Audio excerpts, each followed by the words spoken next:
ఈరోజు సుప్రీంకోర్టులో ఒక అనూహ్య ఘటన జరిగింది. దాని మీద దేశవ్యాప్తంగా కూడా మరోసారి తీవ్ర చర్చ అయితే జరుగుతూ ఉంది. కారణం ఏంటి అంటే, అలహాబాద్ హైకోర్టు ఇచ్చినటువంటి ఒక తీర్పు మీద ఒక పిటిషనర్ సుప్రీంకోర్టులో పిటిషన్ వేశారు ఒక వ్యక్తి. అండ్ ఇన్ పర్సన్ ఆర్గ్యుమెంట్ కోసం, అంటే ఆయనే స్వయాన వాదనలు వినిపించడం కోసం సుప్రీంకోర్టు ద్విసభ్య ధర్మాసనం justice K V Viswanathan and Alok అరాదేలతో కూడినటువంటి ధర్మాసనం ముందు వాదనలు వినిపించేకి వచ్చారు. ఇమ్మీడియట్గా లక్నో పోలీస్ కమిషనర్ మీద, ఏసీపీ మీద ఎఫ్ఐఆర్ ఫైల్ చేయాలి. ఇంకేదో ఒక టెక్నాలజీ ఒక కంపెనీ అంటే వాళ్ళ మీద కేసు ఫైల్ చేయాలి.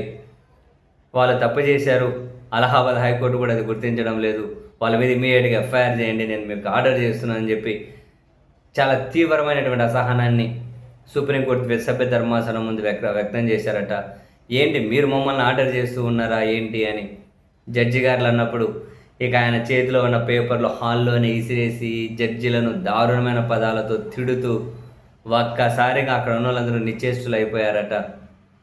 ఈ సిస్టానికి రకరకాలుగా సిస్టాన్ని కూడా తిడుతూ నిశ్చేష్టులు అయిపోయారట. ఇమ్మీడియట్గా తేరుకున్న భద్రతా సిబ్బంది ఆయన బయటకు తీసుకెళ్ళిపోయారట.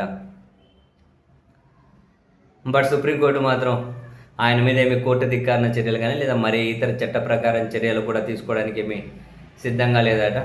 ఆయన ఏదో తీవ్రమైన ఫ్రస్ట్రేషన్లో ఉన్నారు అని చెప్పి కూడా సుప్రీంకోర్టు జడ్జీలు కామెంట్ చేసి వదిలేయండి ఆయన్ను అన్నారట.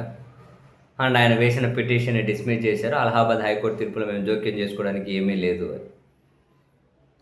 మొన్న సుప్రీంకోర్టు ప్రధాన న్యాయమూర్తి గారి మీద ఒక ఆయన దూరం నుంచి చెప్పి ఇసిరేయడం, ఇప్పుడేమో పేపర్లని వాళ్ళ మీద ఇసిరేసి వాళ్ళని కోర్టు ఓపెన్ హాల్లోనే బూతులు తిడుతూ, జడ్జి గారిని బూతులు తిడుతూ అసహనానికి గురవ్వడం, ఇటువంటి సంఘటనలన్నీ కూడా నాట్ యాక్సెప్టబుల్.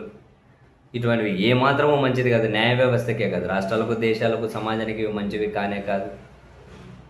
సో న్యాయస్థానాలను గౌరవించాలి, వ్యవస్థలను గౌరవించాలి. ఇంత తీవ్రమైనటువంటి చర్యలకు ఎవరు ఎప్పుడు పూనుకోకూడదు.